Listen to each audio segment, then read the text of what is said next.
And we are live, ladies and gentlemen. Welcome to another exciting edition of the Manga Collectors, because I changed up the name, a spin-off of the Omnibus Collectors Network, where twice a month we like to hijack the channel and talk all things anime and manga, otaku culture in general. I'm Gio from We Can Geek Them, and I am joined by two bearded bros, the brothers from another mother. I love these guys so much that I wanted them on to talk about a very cool manga that a lot of people have been talking about on the internet and on YouTube. And we sort of wanted to chime in on this new title and hopefully hook you guys on what is Chainsaw Man. But before we get to that, let's get some introductions out of the way. Guys, how are you? Good evening. Welcome to the Manga Collectors stream. Thank you for having Good me. man. I've had a busy day, so this is the last stop on the train for today. You've been a busy YouTuber today. Yeah, Is that 3 videos in a day? Is that a new record? I filmed and released one video, and then I was live with Jess and Omar on Near Mint Condition, and now I'm with you guys here tonight. Awesome. Well, you made it to the last spot for the day, the best spot, in my honest opinion. But don't tell Omar I said that. We are going to be talking about Chainsaw Man. The chat is already starting to pop in. I'm going to wait a few more minutes for them to start chiming in because after we're done reviewing the book or the volumes we've read so far, or the chapters, I should say, we are going to take just a brief Q&A session just for the hell of it while we're here. But before we can do that, let me remind you guys that if you want to get Chainsaw Man, the book comes out October 6th of this year. It's not out yet physically, but you can read it on the Shonen Jump Viz Media app, which is what we did. You can read it from there, or if you don't want to invest, although I don't see why you wouldn't because it's only $2. But regardless, if you don't want to spend $2 to read manga, you can always read. I think it's the first 3 chapters of Chainsaw Man for free on the app. You can download the Shonen Jump app on your phone, on your tablet, whatever, and you can read the series. We're not technically going to spoil things for you guys, but we are going to discuss a few notes from the first volume. I've read ahead. I've read about the first 2 volumes, and after this stream, I'm probably going to keep reading because I really liked it. Spoilers. But yeah, when this title is available, you can go ahead and pick it up at our sponsor's website, instocktrades.com, where you can get your collected editions and manga up to 50% off. Loyalty discounts tack on an extra 2% to that. And if you order $50 or more in your collected editions order, you get free shipping. Fantastic customer service and wonderful packaging that you can only get when you visit instocktrades.com. So, with that out of the way, Jesse, I left you a message here in the chat. If you can take care of that after the stream, I will be eternally grateful. I'm going to shoot you up with a question. Anyways, welcome everybody. Let me disconnect this cable right here. All right, sorry. So, yeah, welcome to the show. Today we're going to be talking about Chainsaw Man. And I have the tablet and I have a tab here with the names because this is a new manga and I have not memorized all the names yet, so you'll have to forgive me. This is a Japanese manga written and illustrated by Tatsuki Fujimoto, and it debuted in Shonen Jump back in December 2018. So this is a relatively new, hot title that's picking up steam, especially this year. A lot of people have been talking about Chainsaw Man, and I kind of wanted to put our little stream here on the table as well with in regards to the manga. So what did you guys think of Chainsaw Man when you first heard or when you first saw the manga, uh, whenever that may be?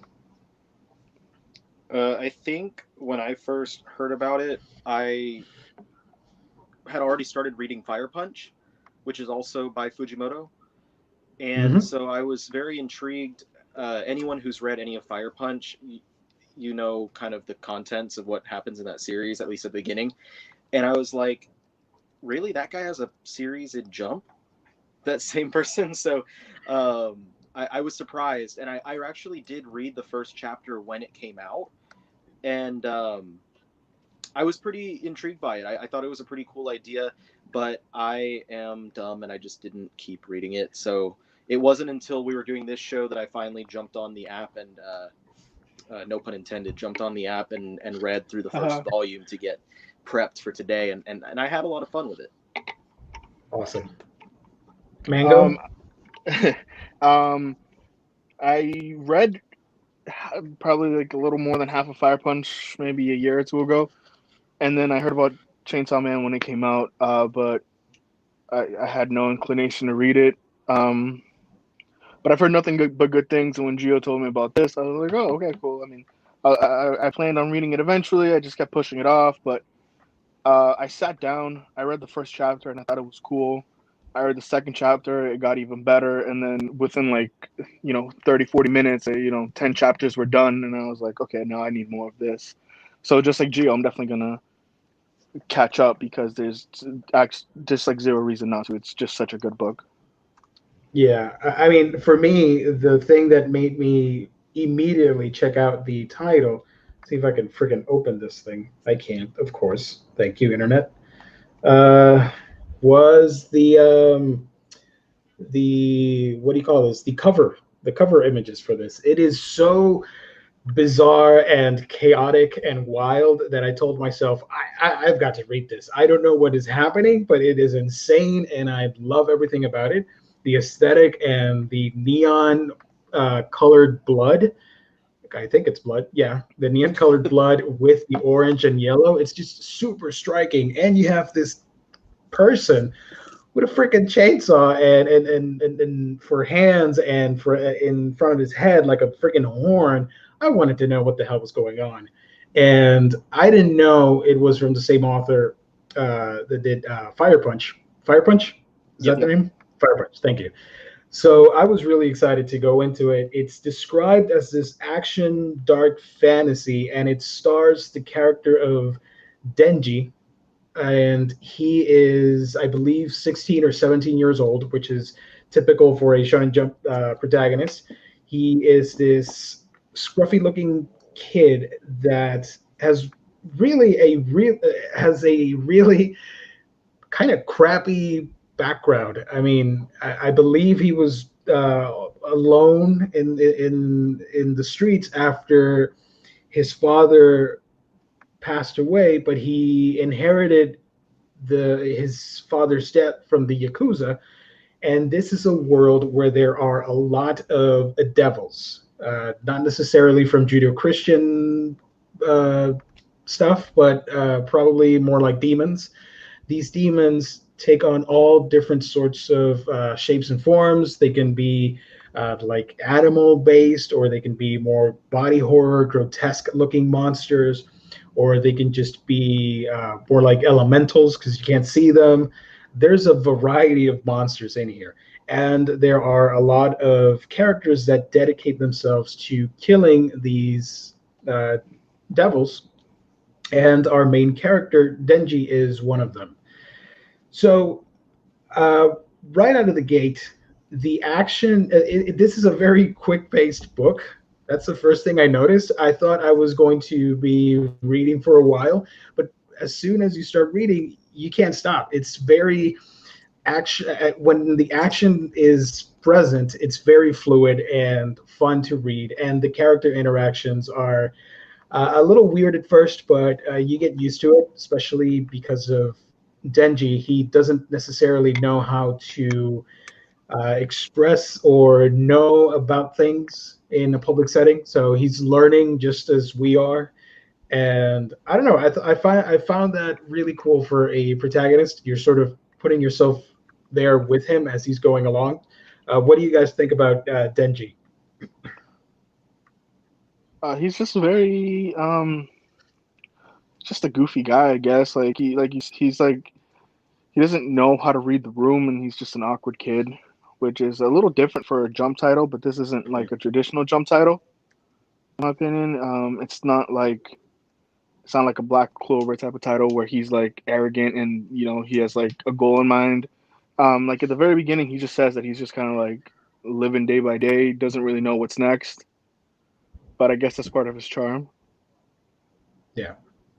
I'm guessing we're gonna probably see some depth added as the series goes on, and I've read less than you guys have because I've only read the first 7 chapters. But I mean, to echo what y'all have said, he's a very different shonen protagonist. He's not, so far at least, not one that's concerned with, I have to do this to help my friends, or I have to save the world, or I want to be the best of this thing. He's in the beginning literally just doing whatever he can, and the first few pages really spell that out. He's sitting there tallying up, I made this much money from doing this, I sold an eye and I made this much money, I sold a kidney or whatever and I made this much money, and just like going through his head about how he can whittle down his debt. And I'm like, damn, you have this like debt stricken, really just depressed kid who has nothing better going on in his life than that he has a chainsaw dog by his side. And it's just a very, very, very different from first chapters that you'll get from a lot of other shonen manga. So it definitely stood out, and it's also one that is very much more mature in nature, not just from the violence, but also some of the subject matter, as far as what Denji's goal is that he states towards the beginning. It was more of a comedic thing, and I'm sure that the series, as it goes forward, like I said, will develop a little bit more for him as a character. But just from the beginning, you're like, oh, he's just a kid, like, that doesn't really want more than what most 16-year-old dudes think about. Mm-hmm. And I think I found it charming that he's very honest about what he's talking about and what he wants. It doesn't necessarily he doesn't have bad intentions. He's just going through teenage years and trying to make the most out of it. But I believe he earned like 70,000 yen and ended up with like 1,000 yen at the end because he owed everybody something to everybody, and ends up only buying a slice of bread so he can eat. And that is really sad and depressing for a lead character, especially when you see Gon and Goku eating their hearts out in their manga. But as the story progresses, I'm only describing the first chapter, by the way. I'm not going to spoil everything. As the story progresses, you find out that the Yakuza are employing him sort of a tool because they want him to pay the debt of his father, and they're using him to kill the devils, the devils. And eventually, the Yakuza themselves make a contract, and that is a very integral part of the series. A contract that either a human or another devil hunter or something similar to that can make with a demon in exchange for power or whatever it may be. And this zombie devil, which is interesting that in this world the devils are named by something specific. You'll have like a fox devil or a zombie devil or a chainsaw devil. This zombie devil promises the Yakuza that he'll give him power. So in exchange, the Yakuza call in Denji to kill this zombie devil, but it turns out it's the other way around. They want to kill him, so the zombie devil will gain more power. And that's when the action really picks up. Now, through the start of the series, there is the character of Pochita, or Pochita, however you say it, this mangy, mutt-looking demon dog that has a chainsaw for a nose.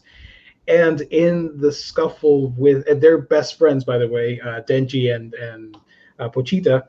Like any character that has a pet dog, he cares for it deeply. And of course, something's going to happen. The zombie devil supposedly kills Denji, but Pochita sort of transfers himself to Denji to save his life and becomes Denji's heart, therefore giving him the ability to basically become a half devil. And the Chainsaw Man character is born because he can turn his whole arms, into chainsaws, and the one in his forehead to fight the enemy devils. So that's really where the story kicks off in the first chapter. And from there, we do have several plot elements from other manga show up, especially with the organization that's involved with killing these things, the structure of having squads. We've seen that before, but I think they give it a really cool edge by it being in the city. The characters are wearing normal clothing compared to other manga, like Hunter x Hunter or Bleach or stuff like that, where you see the outlandish outfits. Here it's more grounded in reality somewhat. And we're just introduced to a whole bunch of characters. What did you guys think of the side characters? Aki, Power, and what was the other one? Makima. What do you guys think about Makima? Makima is the woman that recruits him, right? Yeah. Yeah. I agree with you. I like that this organization doesn't have them wearing like anything special. They're just wearing pretty civilian-like clothes. And you also mentioned like it takes place in kind of a realistic setting. The whole world of this series is more or less like our world, just that there are also demons. So it's kind of fun to see this place that's not entirely fictionalized. It's just, you know, some version of Japan where there's demons and fiends and stuff, as they called them, running around that this group has to take care of. And it's so it's introduced in such a nonchalant way that it's just like, oh, devils exist and these people take care of it. And I dig that. And there's not this whole, you know, reference back to like Hunter x Hunter or Hunter x Hunter. There's not this whole exam or whatever for Denji to join the crew. They're just like, you'd be useful, come on in. And you get a little hint of why Makima had decided that about Denji a few chapters in. And it's, you know, it comes down to basically this curiosity that she has about him as a person, about him because of his abilities that he has. So it's, I like the way they set everything up. And I also really liked, I didn't at first, but I'm starting to really enjoy Power as a character. She has this kind of opposite personality as Denji does. So they really work well with and against each other, kind of as foils.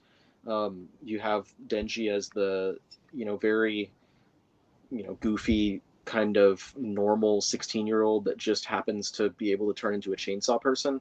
And then you have Power, who's very serious, and definitely has a darker edge to her because of what she is.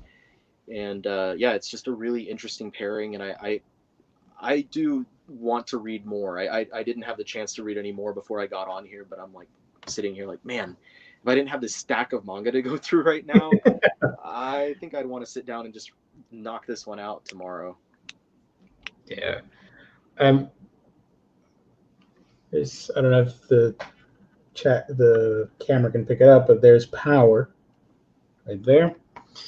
Power's pretty interesting. She's what the series refers to as a blood fiend. If I remember correctly, blood fiends are devils that reanimate humans. Dead human, right? A dead human. Yeah. So she's basically or they just possess them, or a possession. Yeah. So she's basically a full devil posing as a human, working alongside them out of curiosity. She's sort of free-spirited and goes off on weird tangents, and she follows the beat of her own drum. And I like a character like that. She's kooky and crazy, and she gets a lot more interesting as the series progresses. There's this cool fight in the first volume with one of the main villains of that first volume, which I thought really showed what she's willing to do as a character, what she's willing to sacrifice in order to get what she wants, which I thought was different for a side or a main protagonist or a secondary protagonist. The other character that I wanted to talk about was Aki. I didn't like him at first. I thought it was like the standard Boy Scout character that is going to sort of balance out the craziness between Denji and Power. But he grew on me, especially later on. I told you guys in our chat, I kind of spoiled myself with something pretty epic that happens later on. So now I'm like 100% on board, and I can't wait for everybody to find that out, what happens. But yeah, I like the characters. They're pretty wacky and cool looking. There's a really interesting aspect to this manga that I wanted to discuss before I forget, because I tend to ramble and forget things. One of the themes that I really liked about Chainsaw Man, if you're wondering about this manga, yeah, Denji's actions can be somewhat juvenile at times, but he's learning and he doesn't have the social skills that the other characters have. And part of what I found interesting is that the author is using him to reflect ourselves growing up and finding out that maybe we obsess a little too much with the destination and don't really focus on the journey along the way.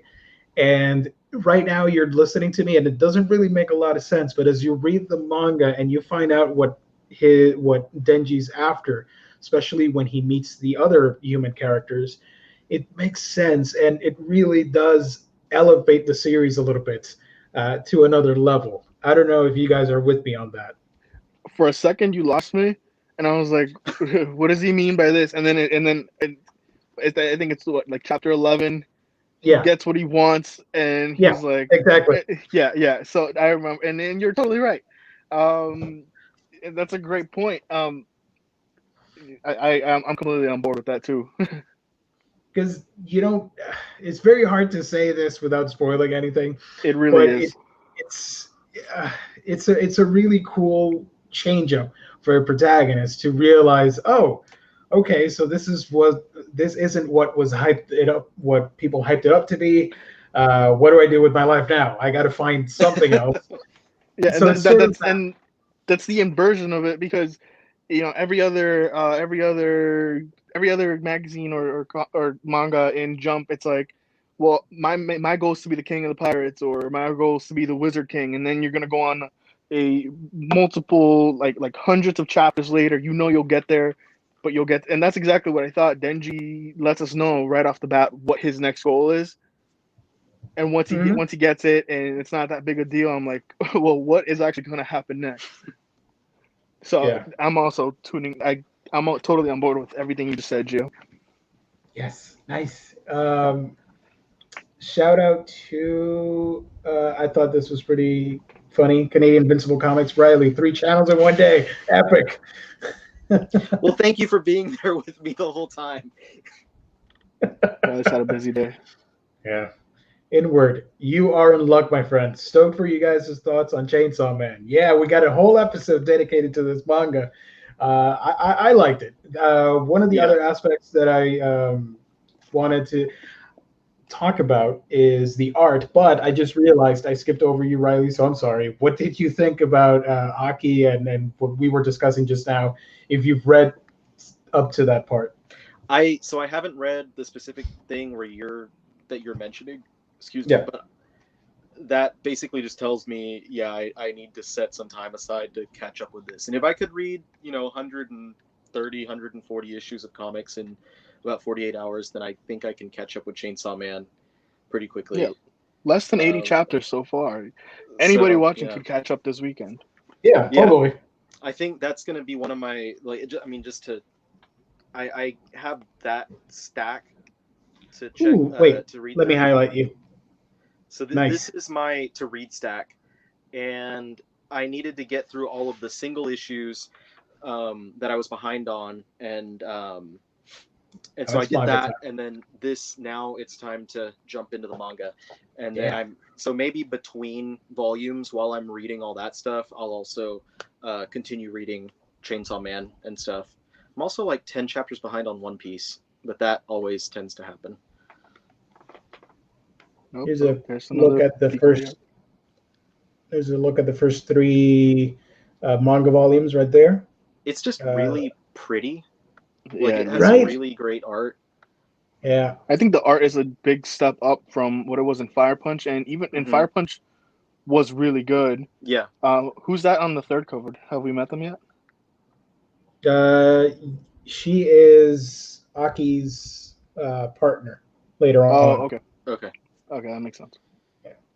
But yeah, the art in Fire Punch was one of the selling points for me. Whenever it was first solicited, I was like, that just looks really neat. And it was great art all the way through. And I can definitely see where Fujimoto, I couldn't remember their name, Fujimoto kind of evolves from there into here. But also I was surprised because I thought that they'd have to hold back. Mm-hmm. But this series is I mentioned earlier, it's very violent for a Jump series.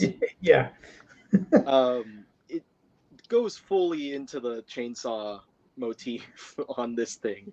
And it's kind of like his chainsaws are treated kind of like Wolverine's claws in that he even tells you early on, he's like, yeah, it hurts. I don't like doing it. Like it doesn't feel good. Mm-hmm. Let's see. I'm trying to find a spoiler-free image that I could show, but the art is very messy and gritty, but in a good way. Like you like it. It's so chaotic and nice to look at that I'm in love with the art. I think there's something to be said in that it gets really crazy and chaotic, like you said, but when it's not an action sequence, it's very clean.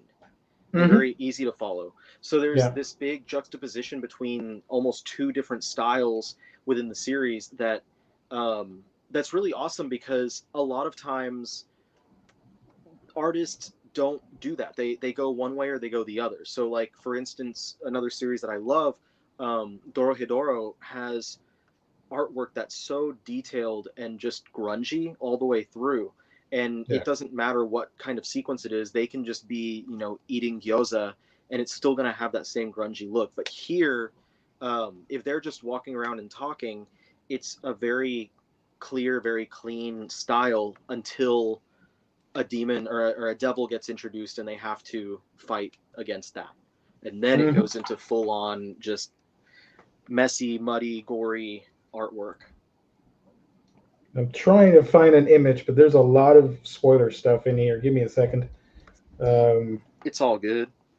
Would you guys say, so one thing that immediately jumped at me when this organization like just reached out to him, it feels like a big theme in newer Jump titles is like a government organization getting involved, like in Black Torch. Mm-hmm. I don't know if you've read it, Gio. I know Ryley is at least familiar with it. And in what is the one where he eats the finger? Jujutsu Kaisen. Mm-hmm.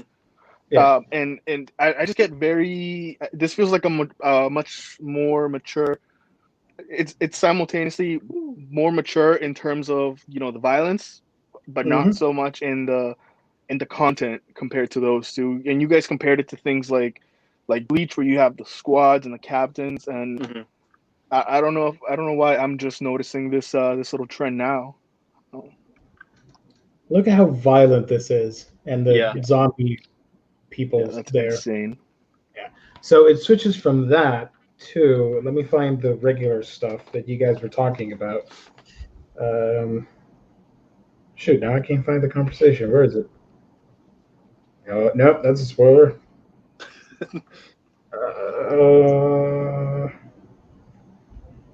Yeah, but it has that cool transition between the two scenes, which is nice. But yeah, it's very clean and nice. Let's see. Okay, people. Like every single image is a spoiler. Give me a second. Talking about like organizations and stuff, are you saying like a recent trend, or even just noticing that trend through a lot of manga? Well, I would say recently, like I get the comparison to Bleach, but like you mentioned, Bleach is a lot more of I just have like a very surface knowledge of what Bleach is, but I always thought that they were like in a different world whenever the captains were around. Am I right? There's basically the afterlife. Yeah. And they go over there, but they can go in between the living world and the soul society, the afterlife world. All right. So not so much that. I mean more of this covert government organization, like in something that exists within our world. Flame. Yeah, well, it's why am I blanking on the name? It's a Black Torch. So like in Black Torch, this kid, you know, spoilers for like the first chapter of Black Torch. This kid bonds with a demon, except that in Black Torch it's a dog, not a cat. And the art is fantastic, but it got canceled very quickly. But then an organization picks him up, and there's also a girl that he's interested in that picks him up, and she also like kicks the crap out of him the entire time. From the little that I did read, so I don't know if maybe it's a more recent trend or if maybe it's just those three. The little that I've read about of Jujutsu Kaisen, doesn't he have someone that also keeps him in check, like someone like the guy with the black hair in this series and the ponytail? I think blanking on the scene. See what you're talking about. It like basically inferring that a lot of recent series don't have the characters going into another world. Everything takes place in a fictionalized version of the real world. Yeah, sort of. And all three of them have something like a covert organization fighting demons in one way, but with their own lore. Yeah. So I don't know if this is like a recent trend. I'm not sure when Jujutsu Kaisen and Black Torch began, but I know that this one began March 2019. So. Yeah, I think maybe it's like a more recent thing. I get what you're saying. I'm trying to think about older, because most older Jump titles, they kind of separate. Either it takes place entirely in a fictionalized world that's not even meant to mirror ours, like One Piece doesn't exist in a version of the real world. It exists in the One Piece world. Or it very much separates the two worlds. Like, for instance, I think Yu Yu Hakusho also, it takes place in a fictionalized version of the real world, but after, well, the Dark Tournament, that's kind of like on a separate island. Yeah, that goes elsewhere, but then they return into like the real world. Yeah. So I get, but the difference between what I'm trying to like infer in Yu Yu Hakusho is that in Yu Yu Hakusho there isn't really like a system in place to keep Yusuke on check. It's pretty much just, you know, God saying, "Hey Yusuke, do what I say because I gave you life," you know? Yeah. Mm-hmm. Yeah, I think that you're right. There is kind of a recent trend with that kind of thing. At least those few series kind of fall into that that trend. But there's a Shonen Jump's a lot different now. Like I know that just a couple years ago there was a good video. I believe it might have been Super Eye Patch Wolf that put up the video about how different Jump was at that moment from like all of the years before. That was a really good video. It was like 2 years ago when Dr. Stone was getting started. Yeah, that was a really good video. It was talking about Dr. Stone and Demon Slayer and Promised Neverland and how Jump at the time was really expanding into trying different genres in their titles rather than just going with typical shonen titles like we had been used to, like, you know, Naruto and Bleach and stuff like that. And so the magazine is a completely different landscape now. And also that most of the series in the magazine are very young. At this point, the only remaining series from that's old is One Piece. Even Haikyuu ended already. Yeah, Haikyuu wrapped up. Sorry, I finally found it. So yeah, you go from that chaotic mess to something really clean. That's what we wanted to point out. And it's done very seamlessly too. Like it doesn't feel like there's a jarring change or anything. Yeah, there's a scene. It always makes sense. Yeah. Sorry to butt in, but there's a scene in Volume 2 that is very reminiscent of the movie Inception. In the hotel scenes in the movie, there's the main plot of Volume 2 takes place in a hotel, and it it reminded me a lot of that movie. Mhm. There's also a couple references with the demons or the devils. I keep switching between the two, whatever. Between the devils that I told you guys, hey, this is clearly a Junji Ito uh, inspired drawing because it reminded me of the fish in Gyo with the legs and stuff. Yeah. So it's very creative. I love the character designs for the bad guys. They're really grotesque looking. Oh, he does This- such a good job at making them just look disgusting and like you want to hate whatever he's fighting at the moment. Yeah. And that all of this makes it like this is another series that really stands out as something very different than typical shonen. It's more violent, it's more grotesque than what we get from other titles. You know, you follow stuff like Naruto, for instance, where at the beginning of the series they're fighting against very human characters, Haku and Zabuza. They're just bad ninjas, and that's most of that series. And they kind of, you know, things happen as it goes on. But the same can be said for a lot of things like that. But usually when you get series about fighting monsters like the Hollows and Bleach and stuff, they're not as grotesque and it's not as violent as like this series is. Has a bit of an edge. So definitely stands out as something different. So we have now the Shonen Jump landscape right now is made up of, you know, violent series like this, and you have like Act Age. Act Age is completely different type of thing. Did you read Volume 1? I haven't read it yet. I'm literally staring at it. But we have like We Never Learn, like a harem series, basically. There's that, what is it, Yuna of the Hot Springs, which is like... Oh, God, yeah. Yeah, exactly. Fan service series. Is Comey in Jump Magazine, or is that just Viz? I think that Comey is in the Sunday magazine, Oh, Weekly Shonen Sunday. Yeah. Yeah, it's not on Jump. I don't know the name of the other magazine, but it's not on Jump. But yeah, just to say, this is exactly like what was being discussed in that video.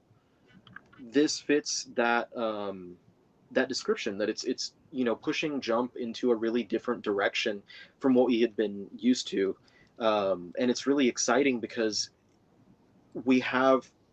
It's not just because before in the early 2000s, I'd be like, all right, let's read some manga. I've got a shonen series where it's about pirates, and a shonen series about ninja, and a shonen series about exorcist, and a shonen series about shaman, and a shonen series. And it was like, it's, you know, not to disrespect any of the series, because obviously I really love all these manga, but like it's kind of cookie cutter where it's the shonen genre is, it's basically just switching out the focus, and you're like, all right, teenager who has X type of power or X type of ability or is X type of thing, has friends, has enemies, they go on a journey, there's a bad guy, it expands and expands, you blah blah blah blah. And so it's like, all right, well, in this one he's a pirate, and in this one he's a ninja, and in this one he hunts down animals to make the ultimate meal, and then this, like, it's the same, you know, thing as it goes forward. Now the landscape's very different. I feel like a big part of that is a lot of the like a lot of the kids that grew up reading Shonen Jump way back when had way more time to catch up on a couple hundred chapters of Naruto or a couple hundred chapters of Bleach. But now there are a lot of people that grew up reading that stuff that's still reading Jump or Jump titles, and they just don't have that time anymore. So you have other things that are still pretty long running, like Promised Neverland, but Promised Neverland will never get to, you know, 70 volumes.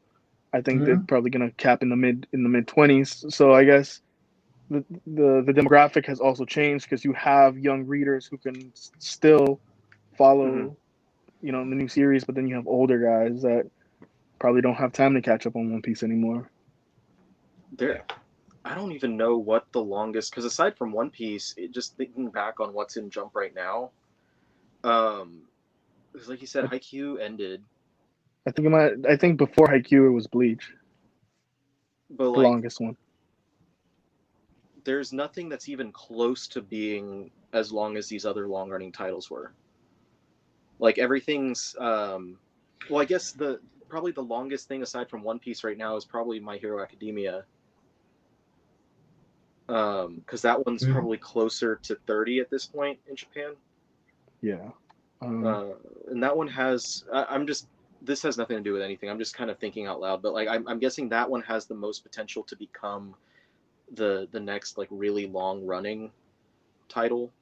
Yeah, Black Clover is a little bit behind it with just under 20 chapters. But yeah, even Dr. Stone is right only now in the mid-hundreds. Shonen. Let's see.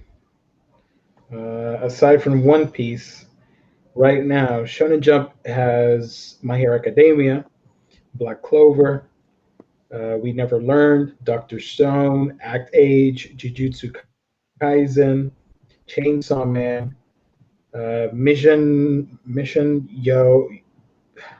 Yozakura Family. There we go. A Gravity Boys, Undead Unluck, Burn the Witch, which is starting soon. JoJo. Ayakashi Triangle. JoJo. Is that Jump still? Time or is that Paradox Ghost Rider. I feel like that might have moved over to a Seinen magazine. I think it moved. Yeah. But if you look at the titles that are currently on the Shonen Jump magazine, they're very different from each other. Jujutsu Kaisen, My Hero Academia, Dr. Stone, and Chainsaw Man are wildly different from each other.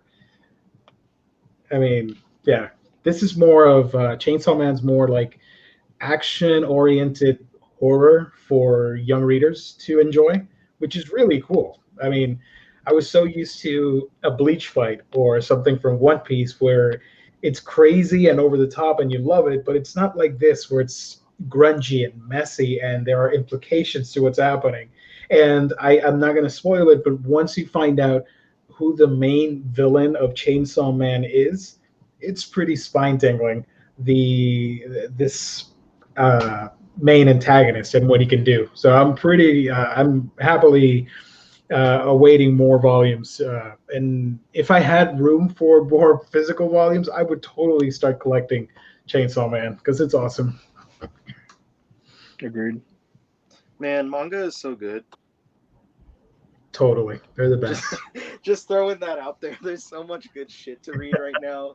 Like that's kind of the point, and just talking about Hajime no Ippo is the longest running right now, but it's not in the Shonen Jump magazine or the Jump Weekly. There's just so many good freaking series out right now. Inward says, I did have to tune out for a bit, but did you guys mention Hunter x Hunter? Hiatus, you mean? Hiatus. That's hilarious. That's hilarious and poignant. Oh man, I love that series so much. But I also wish that it could continue at a normal rate. I mean, just like end it, Togashi, please, so we can get a conclusion to the story. I don't want to be left hanging and something happens and no more Hunter x Hunter. I'm like, come on, let's end the story, please. That series is going to be, for me, like Berserk is for Omar. I was just going to say that. Because I bought the first volume when it came out. I was a freshman in high school. So that's like 17 years ago or something like that. Damn. And it has 36 volumes. Yeah. Yeah. Somebody Berserk at least came out with a new chapter recently, so yeah, fingers crossed. One chapter out of a couple hundred more. I mean, I think Berserk will end late, but it will end sooner than Hunter x Hunter. That's my opinion. I don't know. I wonder which one of them is older. I think Berserk is older. Berserk started in. I kind of meant like Miura versus Togashi, but I'm gonna Miura's 54. Togashi's got to be what, late 40s? 54. Oh, there you go. They're the same person. That explains it. Yeah, right. That's why there's so many hiatuses. The reason might be because Togashi did have Yu Yu Hakusho before Hunter x Hunter even began, and he did things like level E, so that that kind of makes sense. Yeah, I mean, and Miura's done like small works, but I think a lot of his non-Berserk works is stuff that he's done on the side while Berserk's been running. Because I know that people were pissed off whenever he did the video game. He did that Gigantomaxia series. Oh yeah. And it's like, come on, dude!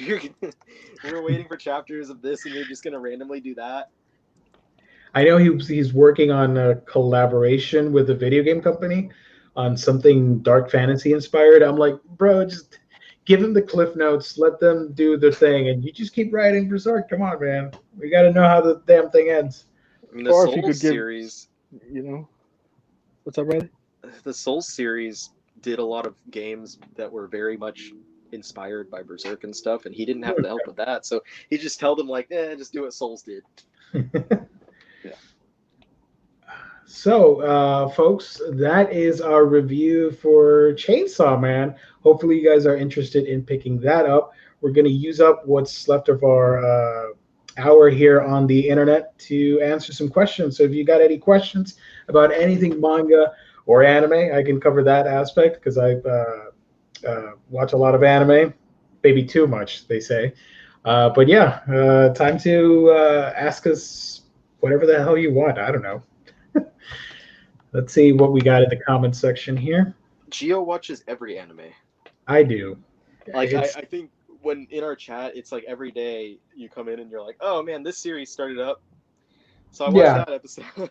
I'm like, Jesus Christ, man, I can barely watch one thing. I read a lot, so I'm opposite you, but with anime. Like you watch all the anime, I just read everything. Yeah. Let me read you the list of the stuff that I'm watching, and it's going to be insane. New shows that I'm watching: ReZero Season 2, Uzaki-chan Wants to Hang Out, X Heroes, which is the new pervy anime that has a really kick-ass song from Burnout Syndromes, Fruits Basket second season, Decadence, which is freaking amazing, and everybody should watch that. I cannot wait to talk about that in depth on my channel. Peter Grill, which is terrible, but it's a guilty pleasure, so whatever. Apare Ranman is back. That was from April, and then it got delayed because of the pandemic. Now it's airing again. Millionaire Detective Balance Unlimited, Monster Girl Doctor, Digimon Adventure, the reboot, Diary of Our Days at the Breakwater, Gallon Dino's coming back in a couple weeks, Misfit Demon King, The Great Pretender, God of High School. I got to eliminate Giabate because that was terrible. I dropped it. Rent a Girlfriend, Fire Force Season 2, Black Clover Season 3, Ace of the Diamond Act 2. I finished Season 2 of the first series. And Dropkick on My Devil Dash. And as for older series, I am trying to start again Golden Kamuy Season 2. I dropped off, forgot to keep watching. And I need to watch Overlord Season 3. And After the Rain, I'm watching on Amazon Prime, which has been pretty cool so far. Slice of life, coming of age story. So that's a lot of stuff I'm watching. Gio's a machine. I don't know how to do it, but I try. Hey, Gio, there's an interesting question. I think Cleveland Brown. I see it. Yeah. Both girls are awesome in their own right. I love this. I love Rem's attitude towards things, but Amelia's the best, and I love her dearly ever since I first started watching the first season. She's the best. So yeah, Amelia. And this is why we're best friends. Hell yeah. No Guns Life Season 2. Inward, don't get mad at me, but I'm not watching it because I didn't really love Season 1 that much. I watched half and I just gave up because I was watching so many shows at the same time. I'm like, I can't, and I dropped it. But I do love the character designs, and it's a very cool series. It just didn't grab me enough to continue. No excuses. I know. I'm terrible. Joe Chip, can you rank Ghost in the Shell different media? Which one do you like more between the manga, anime, or movie? The movie with Scarlett Johansson is at the top. Well, no, I haven't read the manga, but of everything that I've seen personally, I would say that the standalone complex is at the top.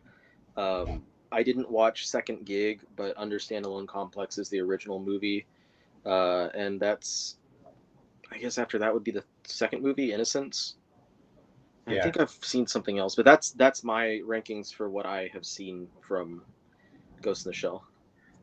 I would do at the very bottom the live action movie, then Innocence, then we're moving up. Okay. Innocence, then Arise, which is the reboot TV show.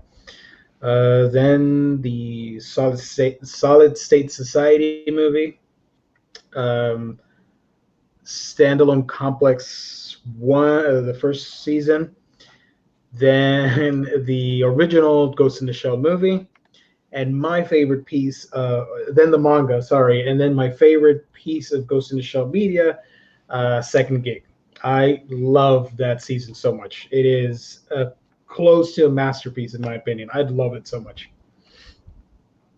I have yet to see anything Ghost in the Shell, and I did pick up the Blu-ray of, I think, the original manga, the original anime on Gio's recommendation, but yeah, it's just one of those things that has been, it's just been sitting on the shelf. Eventually I'll get to it because it's obviously a must-watch.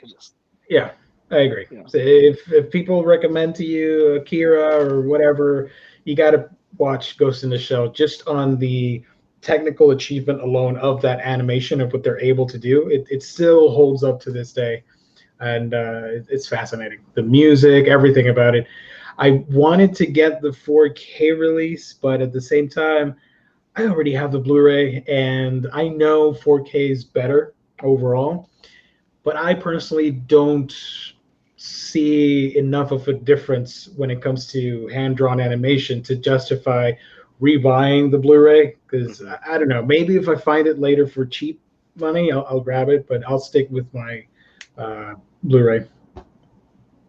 That's how I feel too. I picked up the Space Adventure Cobra 4K just to see what 4K anime really looks like, especially something that was hand drawn so long ago. Yeah. So Did I you look like forward it? I haven't watched it yet because I don't watch the things I buy. Cleveland Brown. All right, Gio gave the best answer. Elsa would have been fine if you don't mind that she split your guts open. Yeah, Elsa is crazy. She's a crazy character. Is Elsa from season 2? She was on season 1, the mercenary that they fight in the bar at the beginning of the series. I thought you were talking about Frozen. Yeah. And spoilers, Also she appears in season 2. So here's a cool question from EQ. What's your all-time favorite anime opening and ending? Cowboy Bebop Tank. Ooh, that's a good one. There's so many classic openings. You got Tank, you got and now I'm blanking on every single one of them. You got Neon Genesis Evangelion with Cruel Angel's Thesis. It's classic. You can even add Gurenge from Demon Slayer, instant classic, even though it's brand new. I used to really, really love Sabasaku from Kenshin, Freckles. Yeah. Just because it starts out like the and I was like, yes, and then it goes into like the cutesy. The Yu Yu Hakusho openings. Oh yes, Smile Bomb. Yes, Smile Bomb. Yes, Smile Bomb.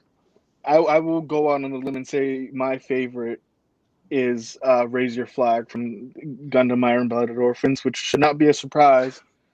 Yeah, but it is 100% the most hype opening to me. I still haven't watched the show, but I love that song. What is it? Is it the opening or is it the ending? The row, row, fight the power. No, that's in the middle of the show. That's an an insert. okay. That's an insert song. It's the best insert song. Fight the power. Oh, the best ending though is Fooly Cooley's Ride on Shooting Star, My Pillows. One Holy of the shit! Yeah, I can't do Fooly Cooley. Get out of here! Okay, goodbye, guys. Here I go Also, with my shame hat. The Berserk opening for the '90s series, classic. Even though it has nothing to do with how bloody and dark that series is, it's just as emblematic as that adaptation. Even though the 2016 and 2017 CG Berserk is awful, the songs for those two seasons are fantastic. I love them so much. Naruto's got great openings. EQ's talking about Hero's Comeback. That's a classic from Shippuden. Also, we haven't talked about chasing for your dream as an ending, Gio. That's the best ending ever. I mean, there are forgetting though about the true GOAT when it comes to anime opens, and that's Rave Master's opening from Real Big Fish in the American dub. Yes, it's so ska heavy. I love it. I can't sing it because I have a terrible singing voice, but it's so good. I love it so much. It's such a guilty pleasure of mine. Same with the Jesus! How could I forget the Shaman King 4Kids opening? To be Shaman King. That is one of the best songs ever, and it hypes me up to this day. I listen to it, and it takes me back Saturday mornings, Fox Kids, watching Shaman King on TV. I love it so much. Watching that and Kirby right back at you. Kirby and Metabots and Digimon, and what was the other thing that they were showing on Fox Kids? Digimon, Metabots, Kirby. Digimon, Digital Monsters. Maybe One Piece with the 4Kids stuff. What was the One Piece 4Kids song? The rap song. I gotta go. All I know is Chopper's doctoring. I love that line because it's so stupid when he says it on the song. Chopper's doctoring. I'm like, oh God. Speaking of really bad rap openings, Dragon Ball GT, Welcome to the Grand Tour. Welcome to the Grand Tour.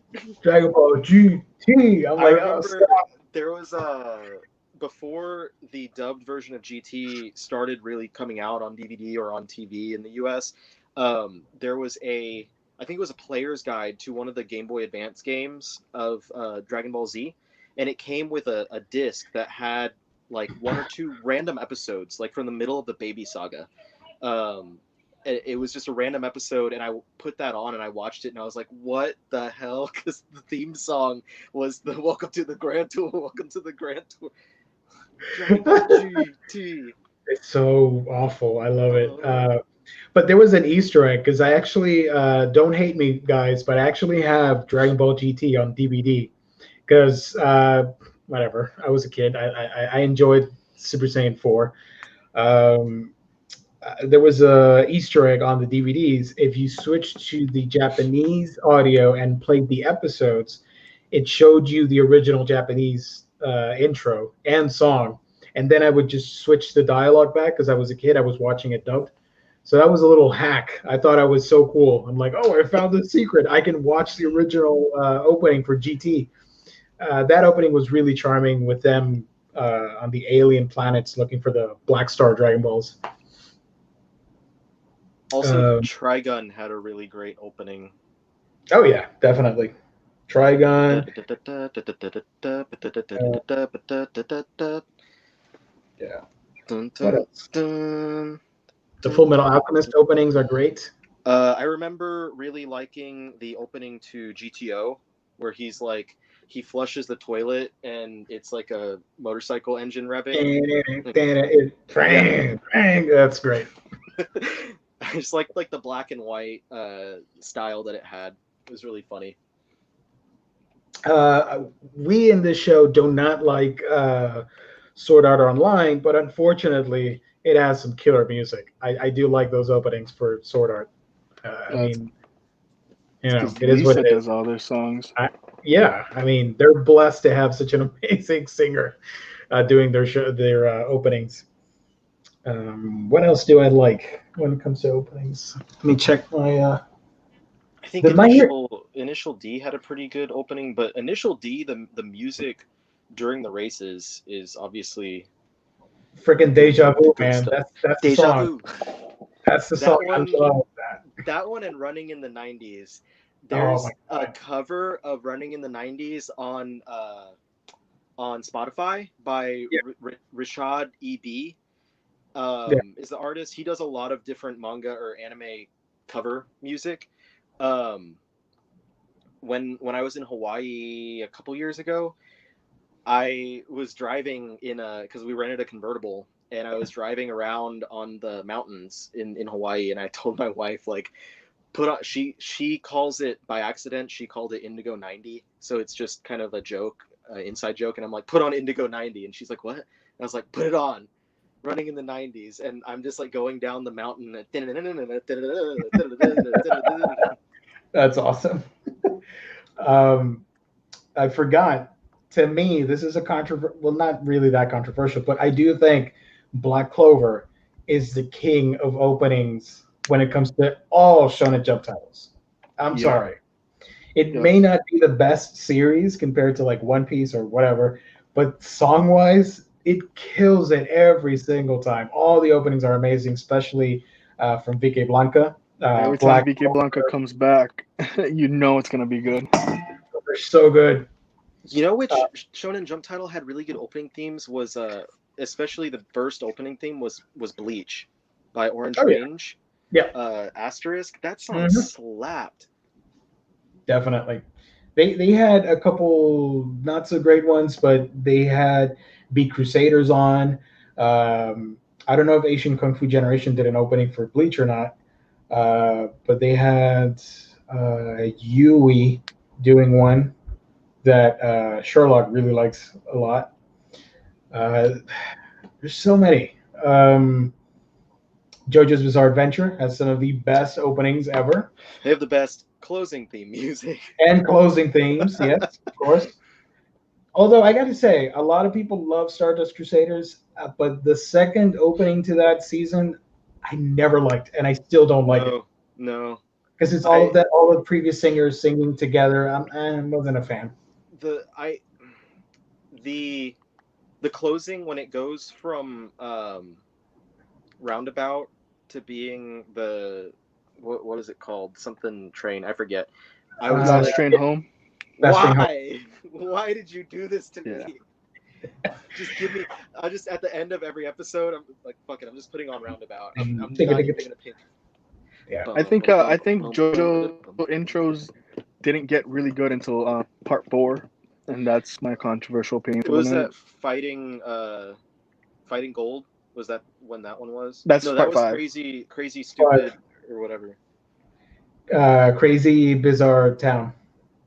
Crazy Bizarre Town. Crazy Noisy Bizarre. Yeah, Crazy Noisy Bizarre Town. Yeah. Oh, the fourth JoJo series really shook things up. You're right. Yeah. You're right. It does.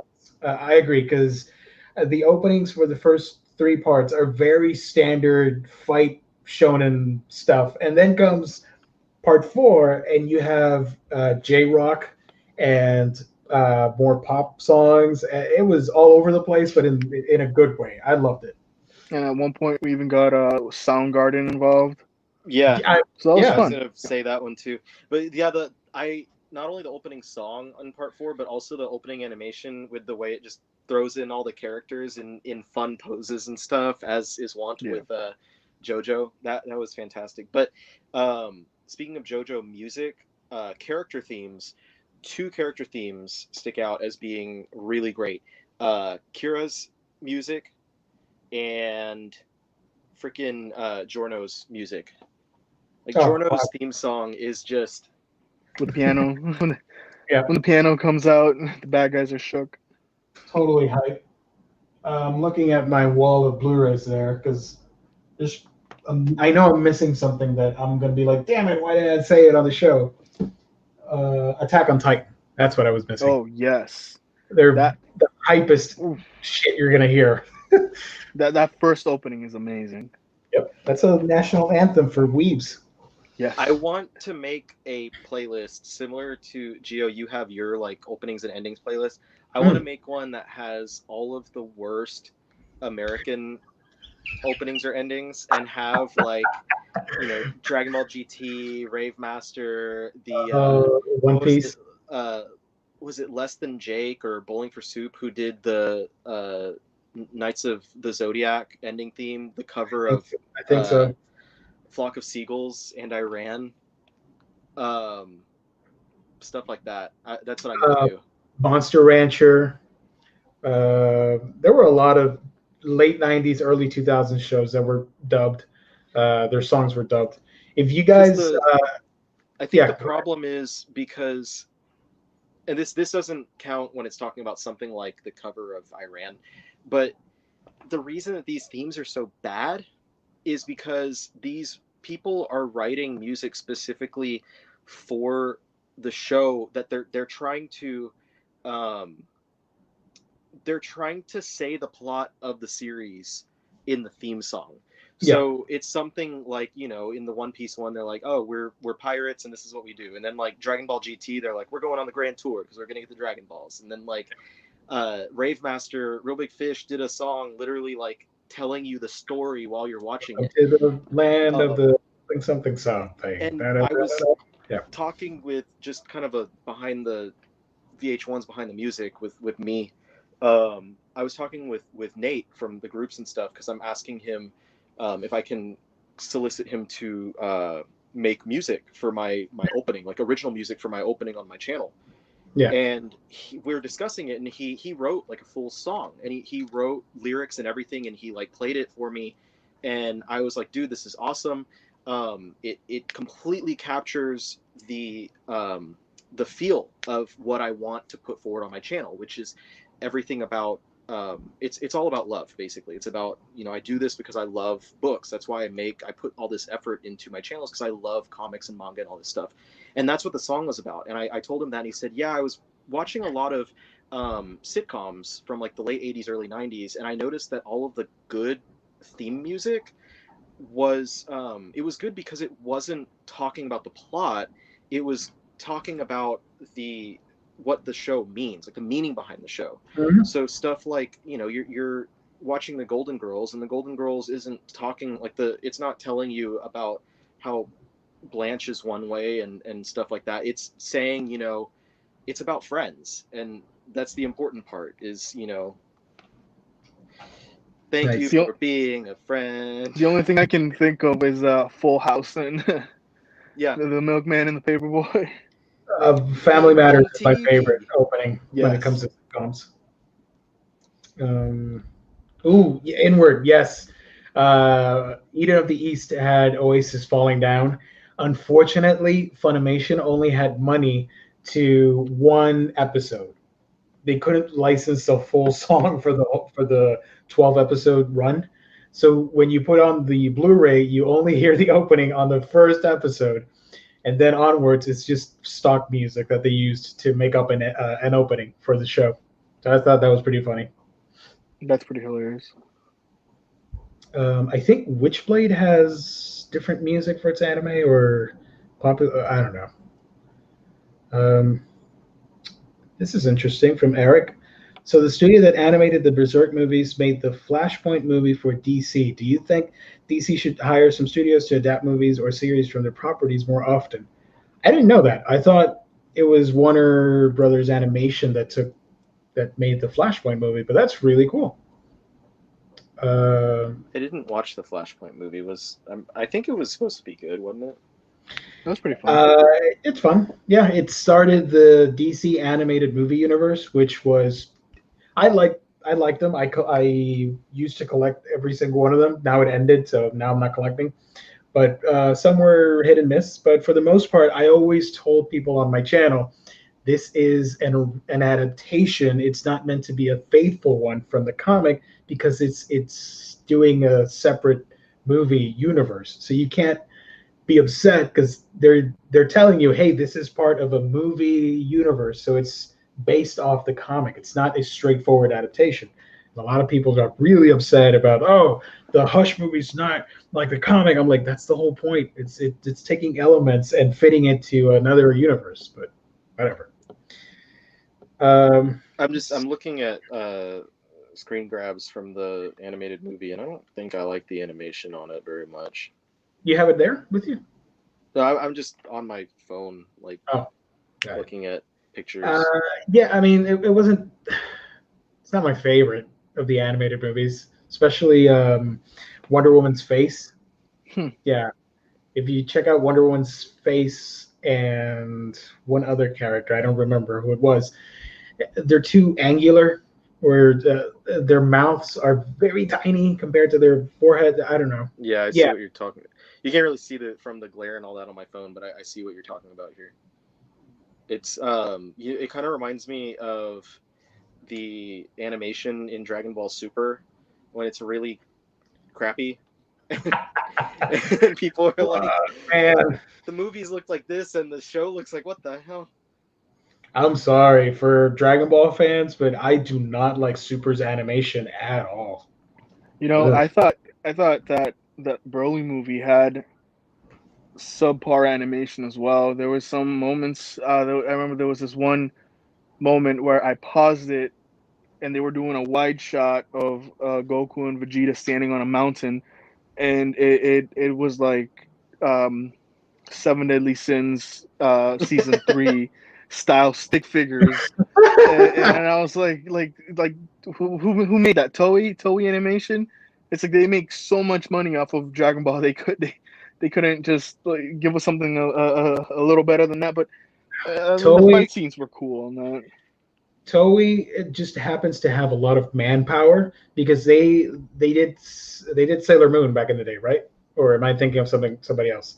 But they have the Digimon license. They have One Piece. They have Dragon Ball. So they have a lot of people to make long running shows. But unfortunately, it's very hit and miss with that animation. Take a look at One Piece. The manga's masterful. It's one of the best manga of all time. But the anime suffers so much from bad animation. And same with now with Super. My controversial take on Super is that I think it should have been a series of movies. I don't think it should have been a TV show. You made the Battle of the Gods. You made Resurrection F.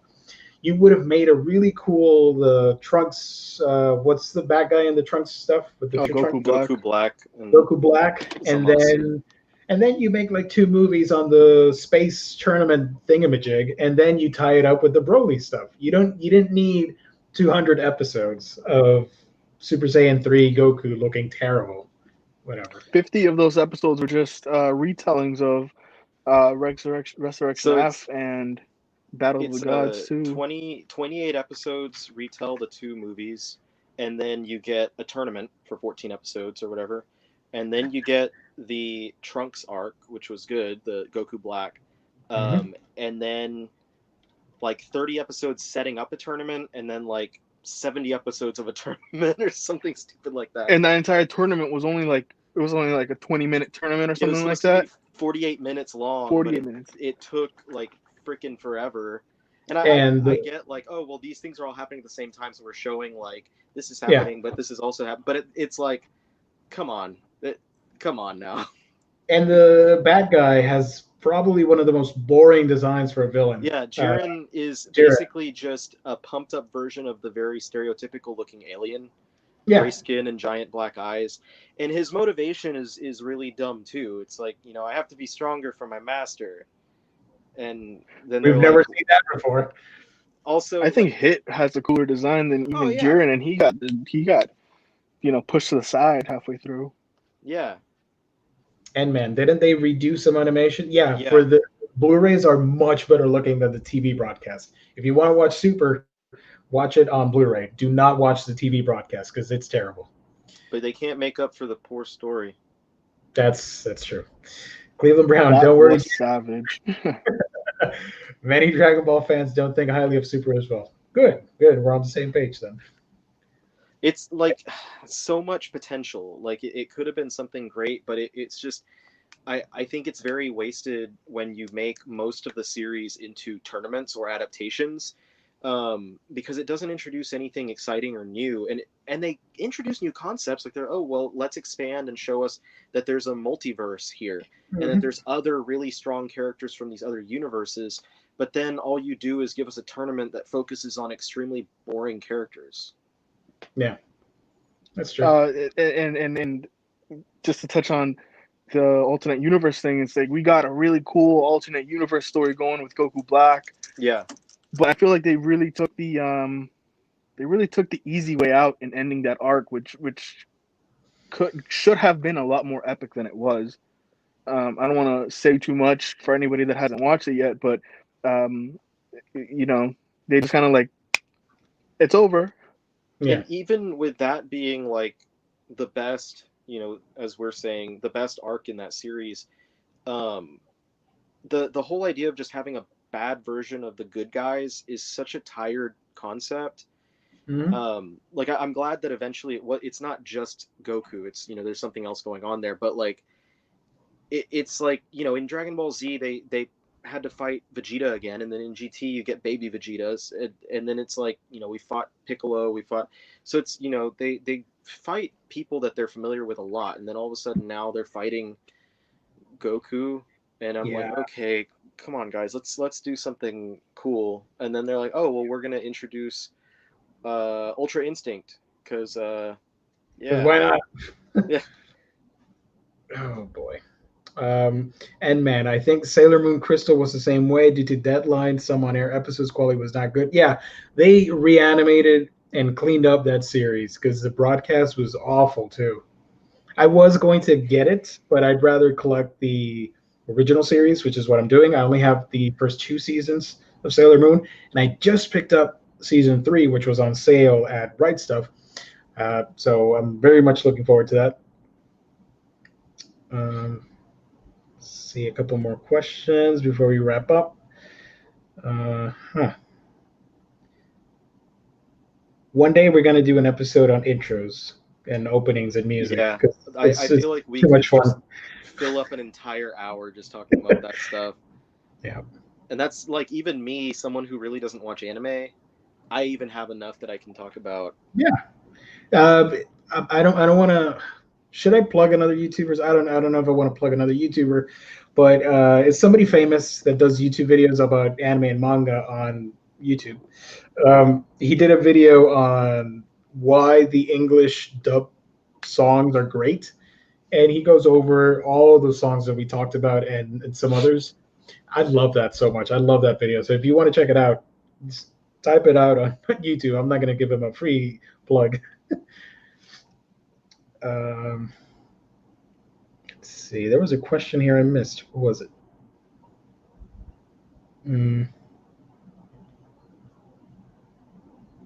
Oh, I'd like this comment. Dave K. It's like the Battle of the Beards. Just stopped in. I'll watch the full show in the morning. Great show, guys. Thank you for tuning in, Dave. Welcome to Battle of the Beards. Some beer bros. Awesome. What's that? Was that Tony Stark high-fiving Doctor Strange saying awesome beer bros? Or remember Dexter's Laboratory, the Action Hank? It's not the beard on the outside, it's the beard on the inside. On the inside that matters. I love that meme. Yeah. As a big Tenchi fan, I really enjoyed the Tenchi English themes. In my opinion, they were done very well. The ending theme, yeah, those songs were good. I'm not a huge Tenchi fan, but I didn't mind them. I like them. So Tenchi Muyo, is that it? Yeah, there's a lot of Tenchi. Yeah. I remember liking. Okay. Hold on. N-Man, you know who I'm referring to. It's Basement something on YouTube. Yeah. I was gonna say Gio probably recognized this one. Oh, man. Early. What anime is that an opening to? It was Dot Hack Sign. Dot Hack Sign. That the OG. When it comes to anime, when it comes to anime and manga, the OG isekai, done right. That was an isekai perfection right there, because they're trapped in that world, digital world thing. So I remember I played the first game, and I Digimon. the first game though was fun, and I remember like it kind of freaked me out because I was like, am I gonna get caught up in this game? Like, am I gonna get trapped from playing this? Because it did a really good job of like, I feel like wasn't there something with the UI that it was like it was sucking you into it? I don't remember. It's been so long. Something like that, yeah. But I think those games could use a port to newer systems, because I would like to play them again. I only played like one, but that probably was a rental or something like that, so I don't know the story that well. I just watched the anime instead. But it was crazy. Like, you start out with an isekai story, and then it goes into the Yggdrasil, the World Tree, and the dragons and all that stuff. It's pretty insane. I liked Dot Hack. Yeah. So, I think if there are no more questions, I think we should be wrapping this up. I think Thank we you. should talk about why Dragon Ball Super sucks for about an hour, but we need to do it with Omar because he wants to disagree with me on that, and I want to. I agree. Just rail into him about why DBS I agree. is trash. Yeah. I think the best thing that we can take from Dragon Ball Super, aside, Hit was awesome. I will say that, and the Goku Black Arc was very good, but that Ultra Instinct could possibly they're never going to do it, but they could possibly break the whole like differential in power level because it's not a Saiyan specific technique. Yeah. Anyone could go Ultra Instinct, so you could have freaking like Krillin go Ultra Instinct if he trained hard enough. Finally, lessen that power gap there. Anyway, sorry, we'll talk about that another time. Yeah, I mean, there's so many topics that we want to discuss on the Manga Collectors Show, and I do want to get Omar eventually, because I do want to talk older series with him, because he's more of a vintage manga reader compared to us that we're into everything at the same time. But I do want to talk older stuff. Also, yep, give me a second. There we go. Also, we were originally going to do Urasawa for this episode, because the last broadcast we had the Fangirls on with me. But I decided to move that because I don't want to talk about just one book for Urasawa. I kind of wanted to discuss as many volumes 1 as possible. So like Monsters, 20th Century Boys, Pluto, Billy Bat, Mujirushi, which I did a video on my channel, stuff like that. So what I'm thinking, and maybe the last episode in September, which is my birthday month, I thought it'd be pretty cool if we have a whole month in advance to read as much Urasawa as we can.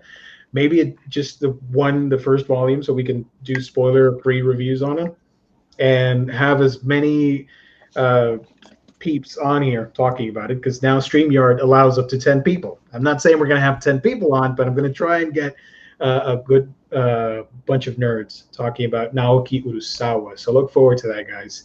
The next Manga Collector stream, we will probably be talking about September solicits as well as hauls and reads, all that stuff. What else? I don't know. So that's it.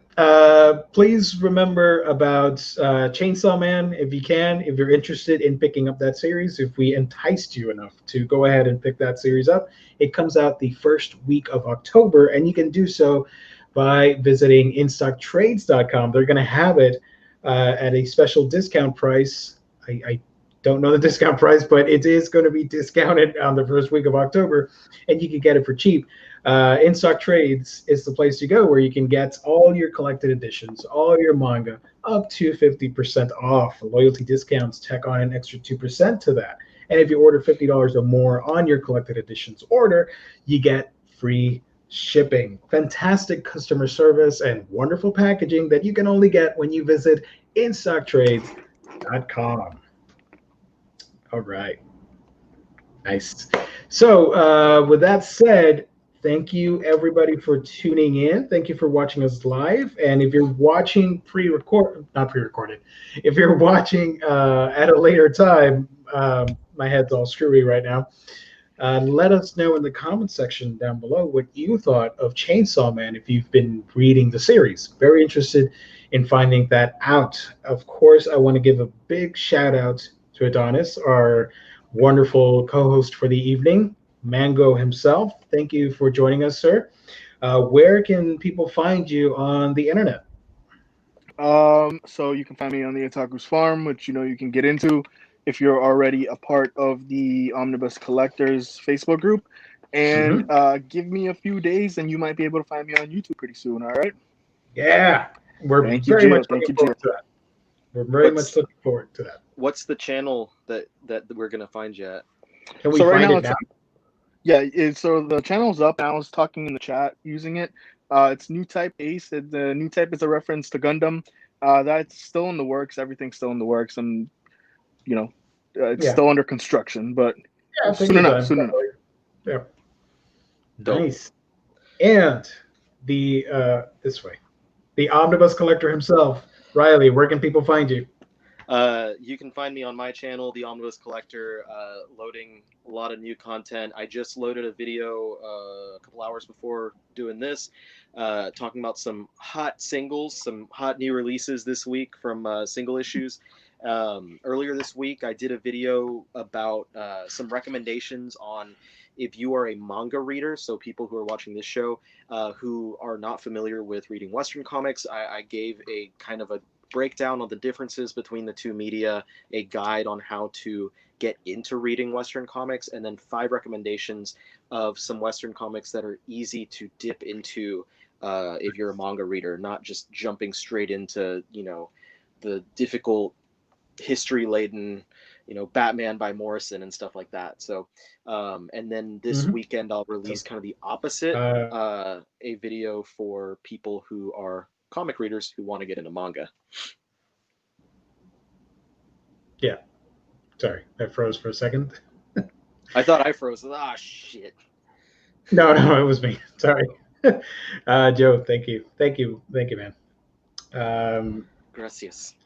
And man, finally, Joe, I ordered a few random volumes of Yu Yu Hakusho the other day, but it seems volume 5 is now hard to find. Pretty bummed out about that. I think Yu Yu Hakusho is like Dragon Ball, and it will always stay in print. It's out of stock or hard to find, but I'm pretty sure you'll see a reprint eventually for it, because it's always been around for quite some time, right? I wouldn't be surprised if I'm looking right now just to see. But yeah, I wouldn't be surprised if they'd keep reprinting that pretty regularly. Yeah, that's as well. It's a manga staple for Viz. They're gonna keep bumping that out. But as for me, you can find me on my channel, A Week in Geekdom, where I talk about anime, comics, and manga. And that's about it. Subscribe if you can. It'll help out a ton. I'm trying to grow the channel exponentially. So if you could subscribe to that channel and support me over there, that would be awesome. As for this channel, the Omnibus Collectors Network, we are here every Sunday, Monday, and Thursday with Omnibroslive, and of course Sundays, Fangirlz Assemble. And don't forget that we also have a Patreon for Omnibroslive.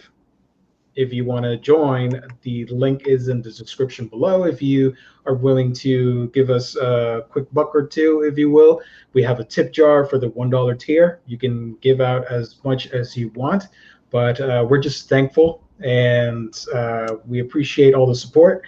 If you can help us out, if not, that's okay. Just watching, liking, and commenting, it's more than enough. And if you want to give a little bit extra, we also have what Gabe calls the Campfire $5 tier, where we will, I believe, once a month do a special private hangout with the Patreons, and we'll talk about not safe for work stuff, and we'll talk games and anime, and we'll maybe watch stuff together. I don't know what's going to happen. I think it's going to be pretty wild and crazy. But Gabe's handling all that stuff with Patreon, so ask him. I don't know. I'm just repeating what he told me to say. So yeah, that's everything. Tune in next Sunday for Omnibros Coffee Hour with Jess Bragg. That's going to be interesting. Thank you, everybody, for tuning in. God bless. I wish you all nothing but the very best. Stay safe out there. Remember to like, comment, subscribe, hit the notification bell on this channel if you're already subscribed so you know when new videos pop up. Thank you so much, and we will catch all of you on our next